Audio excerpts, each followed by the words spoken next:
Good afternoon and welcome to Afternoon Cocktail. This is episode 10, Resilience. Today I've brought along with me guest David Michael Miller from Buffalo, New York, an extraordinary singer-songwriter. He's got that real Delta Blues grit. And also the Delta Blues man himself, I got Mr. Mark Purcell all the way from Memphis, Tennessee, tuned in with us for, hey Mark. And we're gonna have some awesome conversations and hear some awesome music. I hope you're ready for it. This is a brand new tune.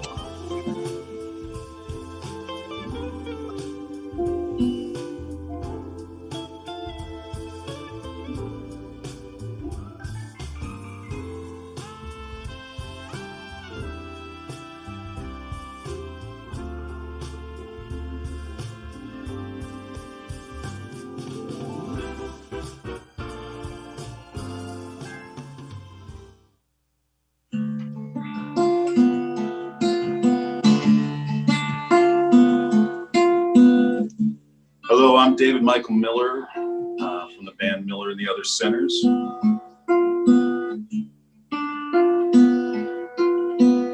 This is a brand new song. A friend kind of shared this story with me a few weeks ago. A little story of the South. They're floating down the streets again in linen robes and hoods, marked with cross of one who bled for that neighborhood. Stones on windows, chains on doors, they chant and curse and yell. One thing's for sure, the ghosts are alive and well.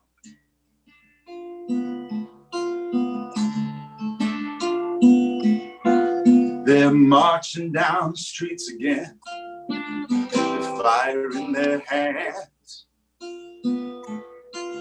fueled by hate that's blacker than the skin of any man. Burning crosses on the lawns till homes become like hell. Pray for dawn, ghosts alive and well.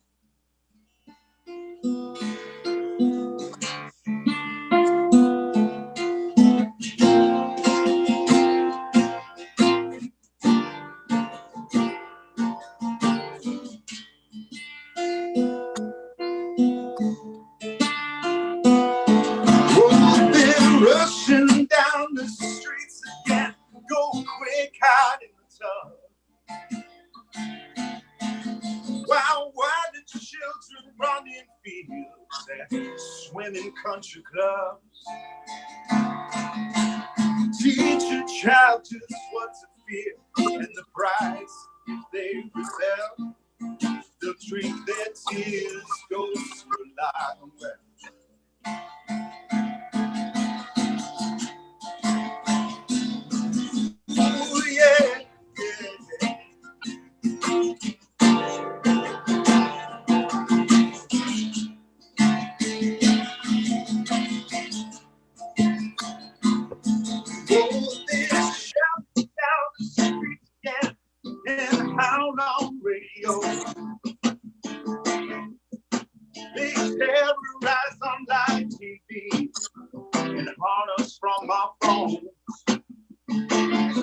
I don't know how to find the ray. I just can't find the spell. Those of faith goes through life as well. When will these affirmations flee back to the graves they dwell? Don't be deceived, ghosts alive and well.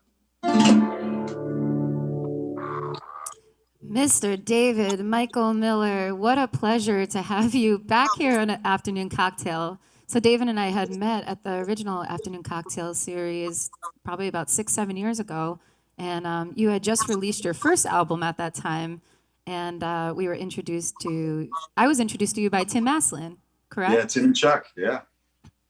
You were actually awesome probably guys. my first interview ever.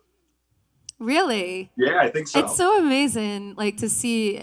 I mean, it's amazing where 5 to 7 years could take you. I mean, you've accomplished so much since we've last met on stage and since I last heard you perform live. So, I mean, congratulations. You represent New York well. I appreciate that. I mean, speaking of that, I mean, so the song that you just performed for us is brand new. You just wrote it this week, correct?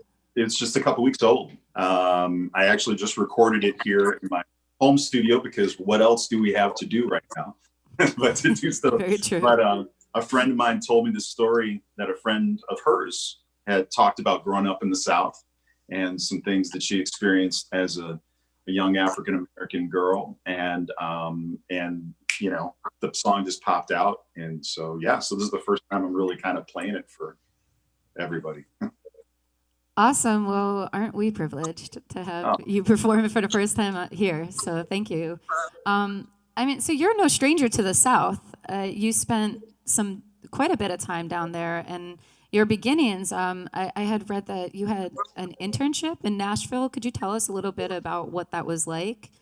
Yeah. Well, I mean, it was kind of a thing in college where they offered a brand new course and you could go down to Nashville and do this internship. And so actually my then girlfriend, who's now my wife, Laura, went with me, and we went down, both took the course together, and worked for a pretty large publishing company down there. And they also own studios. So I was doing everything from rapping masters to sitting in BMI's, you know, conference room as they did presentations and all sorts of various things. And at the time, after doing that, I kind of didn't want to be in the music industry because I thought, wow, this is a bunch of businessmen and accountants, lawyers, and it's kind of my takeaway from it at the time, you know.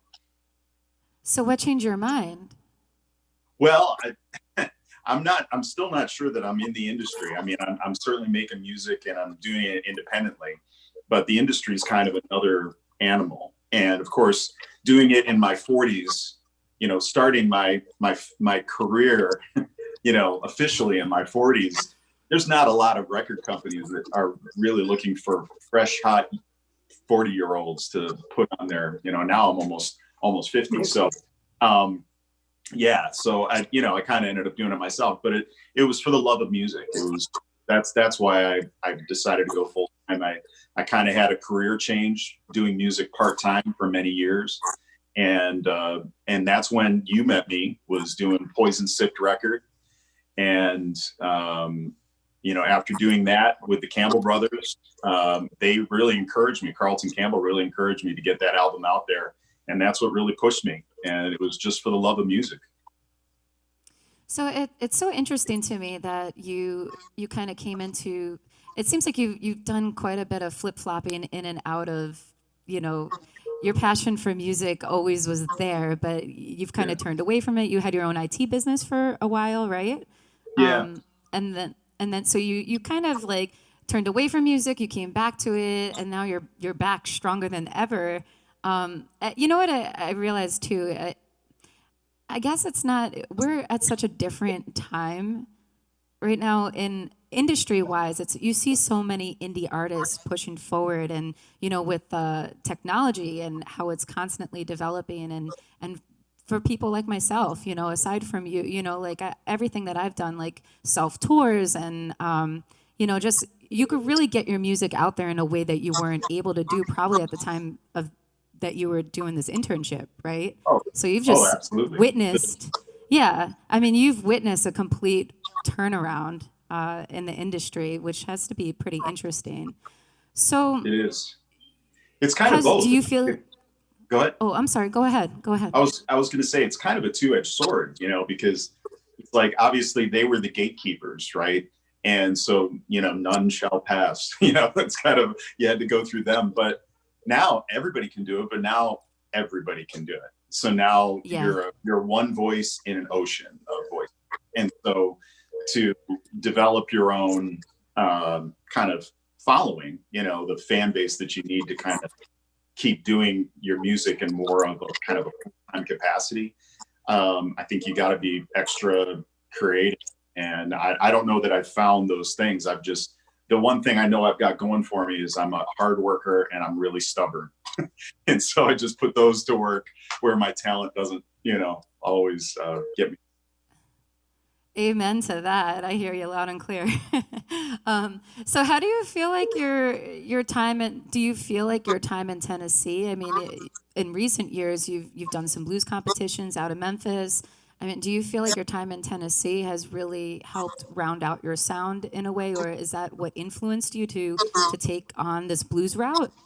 Well, I love that we have a Memphis guy in the house because Memphis soul is where it's at. And Stax Museum to me is kind of the embodiment of really my heart when it comes to music. And so touring through the South, touring through Tennessee, and been in Memphis several times doing shows in different capacities. Major influence. But I think that all came from gospel music because that's what fueled Memphis soul too. At least partially.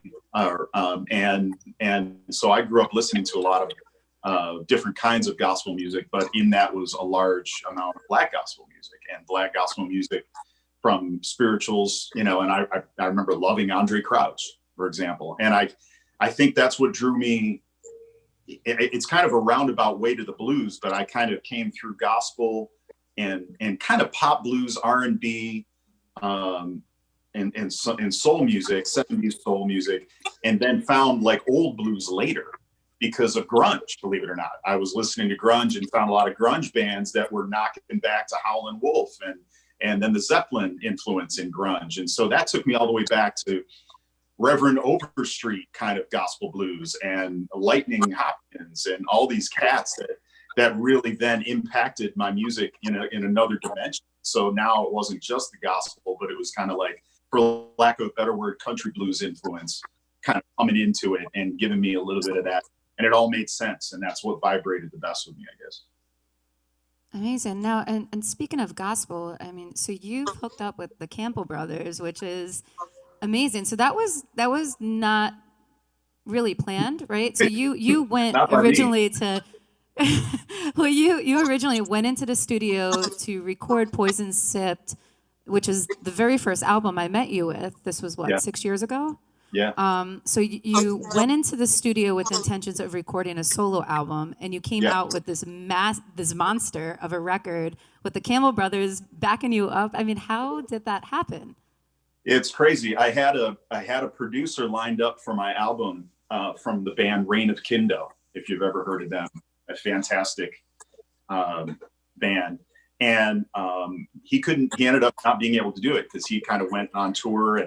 And so I was looking around for another producer, and I found this young man recommended to me. His name was Jesse Miller, who used to be in Buffalo. He's in Texas now. And Jesse listened to my tunes, and he goes, you know what? I know the rhythm section. We got to get this record. And it was Carlton Campbell and Derek Bennett from the Campbell. And so I didn't know who they were. And I walked in to meet them, and they hadn't even heard most of my tunes. And we recorded in a little place called the DHU Strand Theater. That it's a small theater in North Tonawanda that I own with a few other former bandmates. And we recorded the basic tracks for the record in there. We recorded like 10 or 11 songs in one day. That the energy was just, chemistry was fantastic. And they knew what I wanted to do almost before I did. It was crazy. And then from that came even getting the other Campbell brothers involved because they heard it and they wanted to, Chuck wanted to play on a couple of the tracks. And then, Derek Campbell heard that Chuck was on some of the tracks and he was disappointed that he couldn't play on some of the tracks. So he ended up getting on. We actually added hand-me-downs on the album and had Derek play it because it just, So yeah, it was crazy. And now I'm friends with these guys. It's crazy to call them friends. I mean, they're just amazing human beings and obviously amazing musicians. Well, aside from friends, they're part of your band now, right? Well, so you perform. Are they part of? At times, the other Sinners are kind of like an amalgamous group of guys because I've done so much touring, and the money isn't great, and so it's hard to get guys that can be full time all the time. They can go out for a month, but then they got to go back to some real jobs for a while or this and that. So I've had a host of different players make up Miller and the other Sinners. And at times Derek Bennett will jump in on bass, you know, do some shows, and Carlton will jump in, or Levi Bennett, who substitutes also in the Campbell Brothers. Or if, you know, I just did a show last, I don't know, probably 4 months ago now, in Atlanta, and had Derek Campbell, who's now based in Atlanta, come in and play the show with me. So these guys will sit in, and it's awesome. It's always a good time. How cool. That's got to keep things so interesting and so fun all the time. Yeah. Like every show has got to be like, it takes on a new special dynamic with, Oh, you yeah. know, bringing these extraordinary players on board with you. That's wonderful. So now you've shared the stage with some really incredible artists. You had Tedeschi Trucks Band, Steve Miller Band, Joe Bonamassa, Johnny Lang, Gary Clark Jr., Bobby Blue Band, Jamie Vaughn. Oh my God! Like if my dad would like have a heart attack if he ever was in the presence of any of these people. How?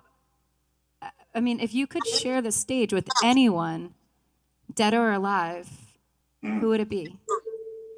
Oh, that's really, really hard. I think there's, you know, somebody that I always wanted to meet, and I would have, even if it wasn't a stage, even if it was over a cup of coffee with a couple acoustic guitars, Chris Cornell, honestly.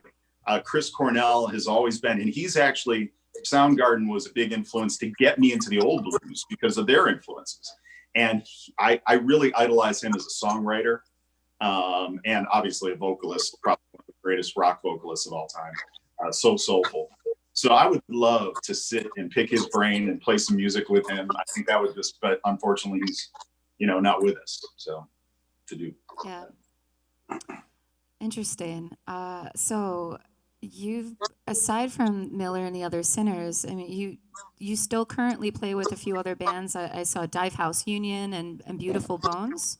Well, is that still an ongoing thing? Yeah, not really. I mean, Dive House Union, we kind of broke up when I started doing the solo thing. We've done a couple reunion shows because we actually own that theater that I was talking about, small theater in North Tonawanda. So we still own that together. And so occasionally we do some shows, you know, maybe once a year, twice a year, something like that. And Beautiful Bones was a project that I had with my son way back before all that. And okay. he's now in Maine, married and in Maine and working out there. And so when I go out to Maine and do solo shows, he'll come in, and that's always amazing because I love playing with my son. Your son plays drums, right? Yeah, he's a great drummer. That's so cool. I mean, how does it feel to perform with him? Like to see. I hope one day I have the opportunity to play with my son, you know, that he maintains his interest in the drums so that I could perform with him. I mean, that's got to be such a incredible bonding experience. Do you agree? Oh, let me tell you, the first time I used to have a little project studio in this house in the room above the room I'm in right now. And I had a little drum kit in there, and I heard him go up and play, and he played, whatever. And he was just working it out. And I remember one day I was in there working on a song, and he goes, you know, we should play this for Grandpa when he comes over to the house. And I'm like, you and I, and he goes, yeah. And I'm like, well, let's try it. And we started playing. He kept time so great, and he had a great feel for ebb and flow of the tune. When I would rise, he'd rise. When I'd fall down on it a little bit, he'd fall down on it and fall back on it. And I was blown away right then. You know, and I started the band Beautiful Bones primarily to play music with my son, and we played together for several years. And there's nobody to the date that I think reads me as a band leader quite as well as my son Josh. So it's incredible. That's so awesome. You think maybe in the future you guys will do something together again? I hope so. I mean, I think it would be great. I mean, right now he's got a really awesome career going and a new marriage and just wonderful stuff, and super, super proud of him. But it would be fun. It would be fun down the road, you know, maybe when he's in the medical marijuana industry. So my faith is that he's going to actually make money versus his dad, who's now basically a full-time musician. And in that, well, maybe we could do a tour together or something, you know, that would be awesome. Hey, you know, maybe he could sponsor you, right? Yeah, you have a sponsorship with a bourbon company, right? I could see your sign behind you. Could you tell us a little bit about that? Yeah, this is these guys have been amazing to me. This is obviously an empty bottle. This is three chord bourbon. They're based out of Buffalo. It's empty because it was that good, obviously. Yeah, it was terrible. It was horrible. Um, these guys have been great to me. Neil Giraldo, who's a Grammy-winning producer, guitarist. A lot of people know him as the guitarist and producer for Pat Benatar, her husband as well. He's just a phenomenal musician and an amazing human being. He's been incredibly supportive of me in this process, as he is of other musicians. I mean, this bourbon brand wants to help musicians, so they've got an ambassador program. We're kind of their main national brand ambassador, but they want to build local brand ambassadors as well. And obviously, right now is a little weird time, but once we get through this and get on to the playing music again out. But yeah, and he's actually starting to work with me and music because next year we hope to get recording an album that he produces. He's committed to producing it. And I'm excited about working with the Grammy-winning producer of his taste. It'd be pretty awesome. So excited about that. Very exciting. And that leads me into my next question. So, I mean, what can we expect next from David Miller? I mean, so he's going to be producing your next album, which is huge. And your next album, I mean, are you planning on releasing a single anytime soon? Is Rise going to be your next single? Well, we've actually, got an EP that was supposed to be released April 16th, actually. And all that got pushed off. We're going to try to release it in June. So it's an EP that's just self-produced, kind of the same crew that I really did Poison Sipped with. I wanted to kind of revisit that sound because the album in between was a little different. I worked with Mike Brown on that record at Temperamental, and that's a little bit more of a raw Americana blues kind of album. But this album's called Rise, and it's a 7-song EP. We got 6 originals and then a really funky version of ZZ Top, Waiting for the Bus on it. And yeah, so I'm excited to release it. We did release the first video a few weeks ago with Billboard Magazine was our premier release partner for that. They did a great write-up on it and released it throughout their media. And it's a song, and it's actually the first video that we've really done, the first video that I directed, or I've never done anything like that before. So that was a really crazy learning experience, but it was a lot of fun and doing that for Rise. Excellent, David. I mean, I wish you all the best, and you keep healthy and sane, and your family the same throughout this, and hopefully you could get back to releasing that EP sooner than later. Yeah. And you hang tight. We're gonna hear more from David as the show comes to a close. He's gonna perform for us one more of his incredible songs, and in the meantime, I have to say hello to my good friend Mark Parcell. Mark, how's it going, buddy? Hey, good. That was really interesting listening to, David talk about influences and blues and things. You tied this together pretty well. David is, when I thought, so let me give you all a little background about Mark Parcell. So Mark Parcell is the founder of South Main Sounds, which is in Memphis, Tennessee, which is honestly one of my, I feel like you guys probably think I'm just blowing smoke when I say this, but it is like my favorite city. And a lot of it has to do with you, Mark, because I've felt so much, that Southern hospitality is it's so true. And you're an example of somebody who's just very welcoming to songwriters and what you've done for your community and building the Memphis community for songwriting is so beautiful. So I had to feature you on this show at some point, and it just works out great with David being who he is. So today I bring you a touch of Memphis, Tennessee, and the Delta Blues from here at home in Western New York. So South Main Sounds has become a little haven for songwriters to try out newer old songs in front of peers, family, friends, and those who are stopping in out of curiosity. Can you tell me about your inspiration behind starting South Main Sounds? Yeah, I tell you, it's pretty simple. One of my mentors was Billy Block in Nashville, and he was one of they call him the godfather of Americana music. And when I was in Nashville for 7 months, which included the flood back in 2011, I hung around Billy and the songwriters over there a lot. And when I came back here, I realized that we needed more of that in Memphis, because we had a lot of songwriters and we had a lot of music, but it wasn't being tied together. And the songwriters are like craft beer or farm to table food. It's just like it's salt to the earth, and John Prine was that. So I mean, that's what it is really. Billy Block gave me the inspiration, and I've really enjoyed working with songwriters. Everybody's so cool and honest and fragile, and it's just an amazing community to be a part of. Well, I mean, tell us a little bit about you, Mark. I mean, you're not even from Memphis, right? You're No, from Michigan. I'm from Michigan. I grew up outside of Flint.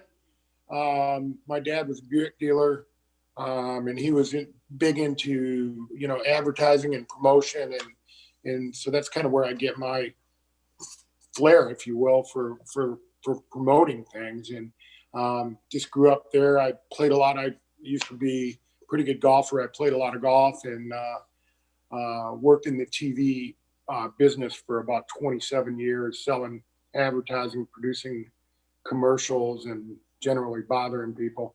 But I moved down here in 2001, and yeah, we continued the advertising thing till I sold my mom's house in South Carolina after she passed away, and all of her. She said I could get in the music business over her dead body. I know you've heard this one before, and so I didn't want to disappoint her, so I did.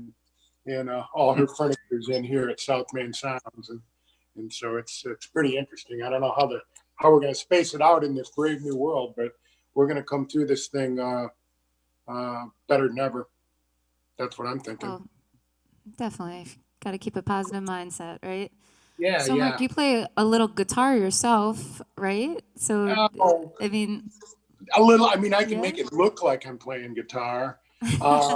Honestly, I can play the washboard and the cajon reasonably well, and that's, I can keep, once I get a beat going, I can keep it. But if I'm distracted, that's why I could never be a real musician, because once I get distracted, I get off the beat and I'm lost. But yeah, I mean, I can make it look like I'm playing, but I leave that up to everybody that I promote, because I get such a charge out of watching young people come up and play. It almost feels like I'm doing it, Well, for a non-musician, your passion is undeniable, and what you've done to help propel other artists traveling through, artists such as myself. I mean, it's been such a pleasure watching your business venture blossom over the years. I've known you equally as long as I've known David. I think it was actually around the same time that I had done my first tour when I met David, and Memphis was the one place that really made me turn around and realize how important it was for me to continue on this journey, this musical journey, and to be performing out and to travel.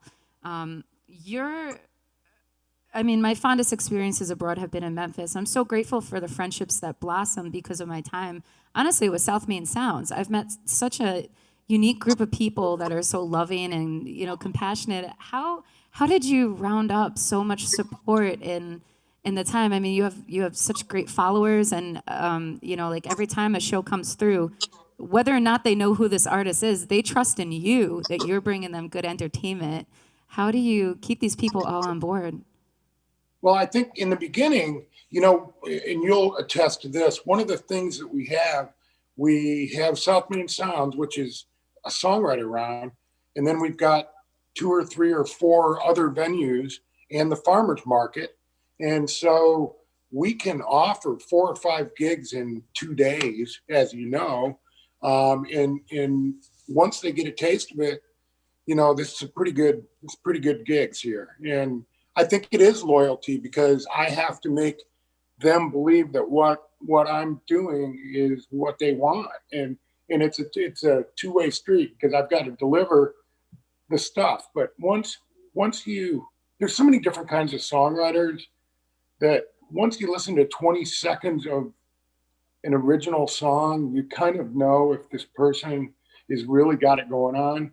And I also think that anybody has the guts to get up on a stage and play original music should have the chance to.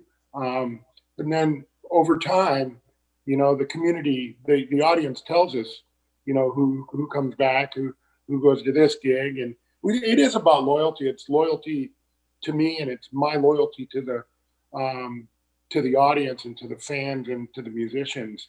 I think it's just, that's the way it is. We're a family. It's a very communal feel. I mean, like, I met you through music, and then through you, I met this incredible group of people, and all of a sudden, like, I'm a stranger in the city, and now I have friends, So it's beyond just a performance. It's a feeling of being at home, someplace completely new, and it's such a beautiful thing that you've started there. I can't speak highly enough of it. I know I'm just blabbering on at this point, so I'll stop. But I want to know, like, what is your ultimate vision? Like, if somebody handed you on a silver platter, here, Mark, take this and make South Main Sounds what you want it to be, what would that look like to you? Well, it's kind of an interesting question because it's almost already happened, but we didn't know it. Back in 2015, when Ashley McBride came in, and at that time we were paying her $100 an hour, and she brought in all kinds of people. 2 months later, she signed with Song Factory. 6 months later after that, she's John Esposito signed her at Warner. It's almost like that's the answer to that question. However, we've had, we want to get more one-off big acts in here. To me, the goal, the ultimate goal is to continue what we're doing, but to do it in bigger ways. We had Raylan Nelson come in, Casey Christopherson, Chris and Rita Coolidge's daughter has a band that's going to come in. And so we're doing some, Elizabeth Cook. We're going to do some bigger shows like that. I don't know if I'm going to take over more space, but really, I just want to continue and up the ante on things. And, these days with what we're faced in this new world, I'm not positive what that is, but I've been reaching out to venue owners and musicians all over the region, actually up in Michigan and in different areas, about what are we going to do, because it's my contention that if us as venue owners come up with a plan, we're not going to have to rely on the government to have a plan for us. They'll listen to what we have to say. But short term, that's what we want to do, is get back open and have a good plan moving forward, and bring bigger shows to the people. What lasting impression do you wish to leave those who perform on your stage with? I think it's looking back on it with a smile, and the fact that even though it was 4 or 5 songs and you're playing for tips and merch, that it was something that fueled you, or something that upped your experience in songwriting. I think that that's what I've always wanted to do, is just be a haven for the songwriters and make them come away happy. When they walk out the door with their guitar and wave, I want them to be smiling. We just want everybody to be happy. That's what it is, even if the songs are sad. Sure. And who's that handsome man behind you with that great shirt? Can I see that? Can you see it? Oh yeah. And I like that he's got a mask on too. Yeah, I can see I was it. trying to wear it, but I was going to put it on, but it's a medium, because you gave me a medium for South Main Sally. Remember the mannequin? Ah, that's right. I think Elvis, makes it look pretty good. Yeah. Mark, thank you so much for your time, and it's always it's always such a pleasure to watch you grow and to watch your ambitions just blossom. And I really respect you so much, and I'm so grateful for you. And I think about Memphis all the time. I really hope to get back down there soon and to We see all have you guys. we have plenty of room. I've figured my condo. We have plenty of room for you. I'd love to have David come down and play, even if it's Definitely. for the IBC competition or anything. Just make sure you give him my contact info. I've already, I think, liked him on Facebook. But look, you're a gem, and what you're doing is great. I've always enjoyed how you present yourself and how you do your music, and you're very talented. I'm honored to be part of your show. Thanks, Mark. All right. Well, David, you want to close us out with one of your songs? Yeah. This is the song that we just released the video for. This will be the title track of the EP that we hope we're going to release in June. We'll see what happens. But this is a song that I wrote just actually to encourage myself a little bit in my life of kind of like not giving up. And with kind of your topic of resilience, I think this is a part of just, having that kind of attitude that no matter what hits you, you're going to rise. You're going to come through it. And so anyway, here it is. Sometimes feel like I'm an old oak tree, just so bound by earth, all of gravity, my grounded feet, just so very heavy that I just can't reach the sun. Sometimes see me as a sharp-edged stone. I was still born from mountain shattered, fell below to be worn by wind, slice up by snow, such a numb and lonely one. Ooh, I'm gonna rise, I'm gonna fly, I'm gonna rise, I'm gonna fly. Ain't no hand that can hold me down. My home ain't the ground. Ooh, I'm gonna rise, I'm gonna fly, I'm gonna rise, I'm gonna fly. Ain't no rope that can keep me bound. Ain't no hand could hold me down.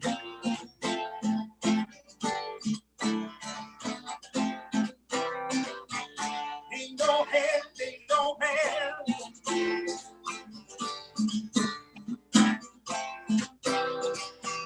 Sometimes seem I'm like a cloud-bound tower with man-made steel and human power to carry on, stand for years by hours, but can never own the sky.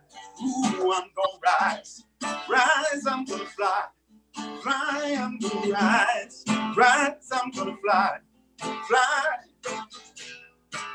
Ain't no hand that could hold me down. My home in the ground. Ooh, I'm gonna rise, I'm gonna fly, I'm gonna rise, I'm gonna fly. Ain't no rope that can keep me bound. Ain't no hand could hold me down.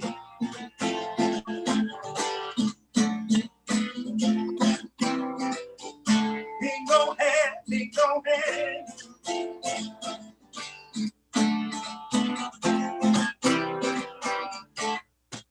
Gonna rise up in the morning, gonna rise up, can't hold me down.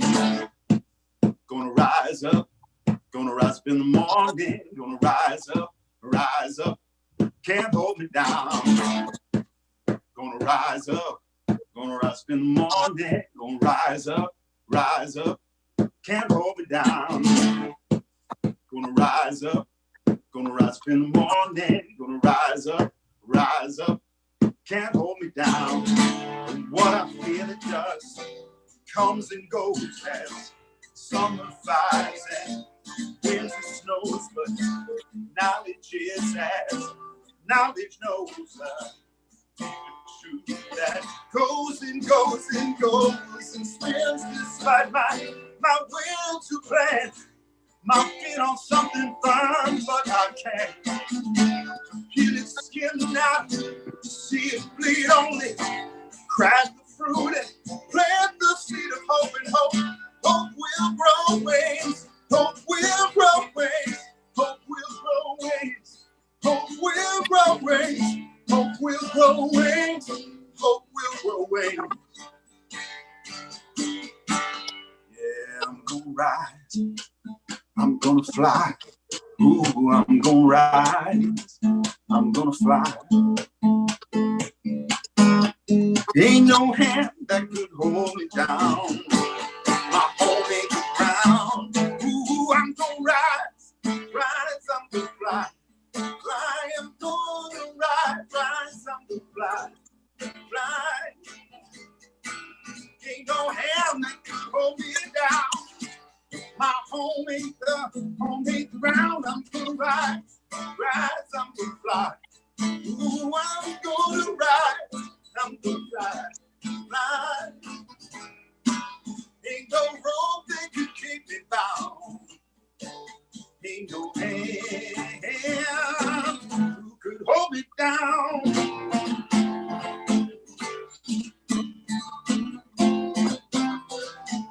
Ain't no hand, ain't no hand.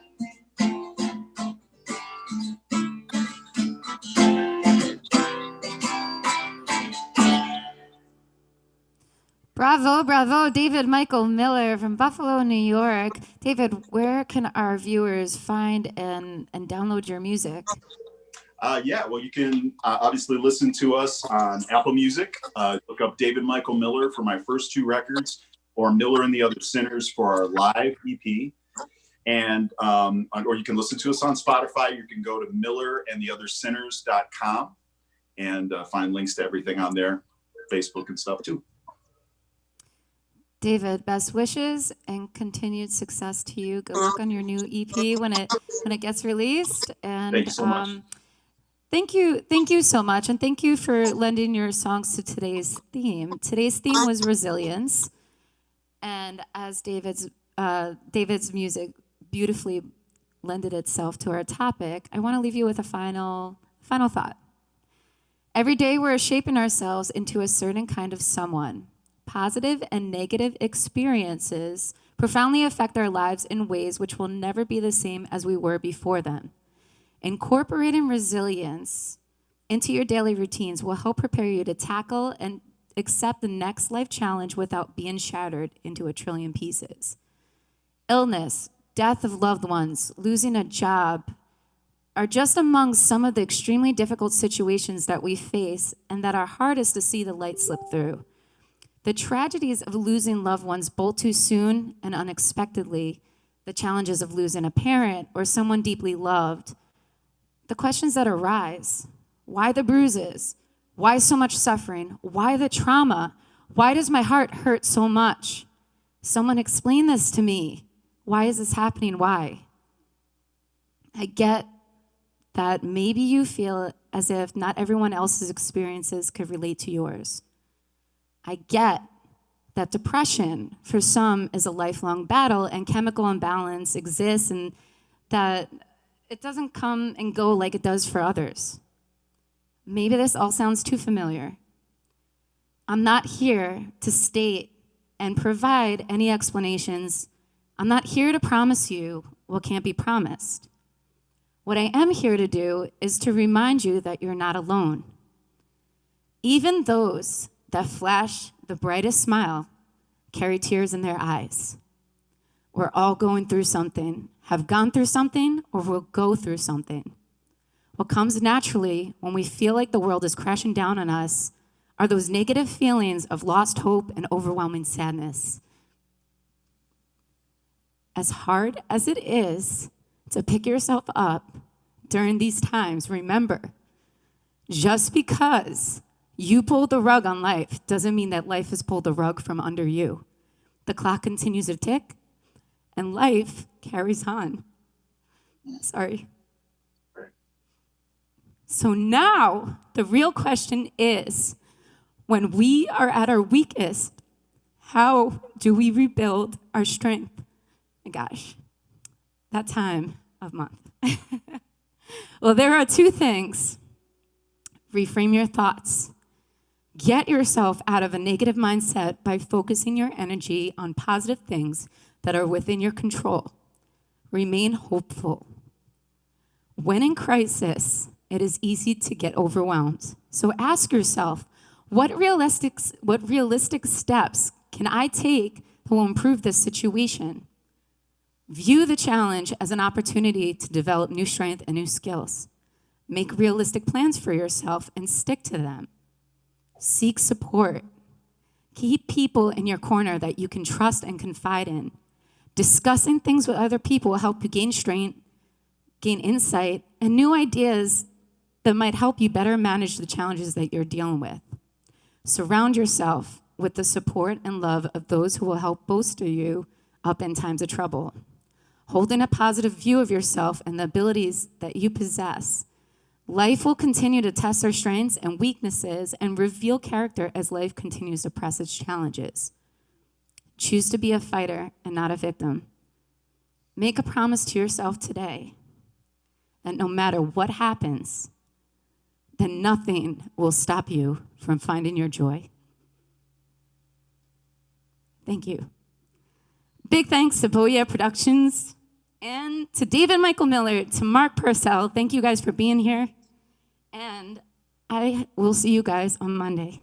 Have a great afternoon.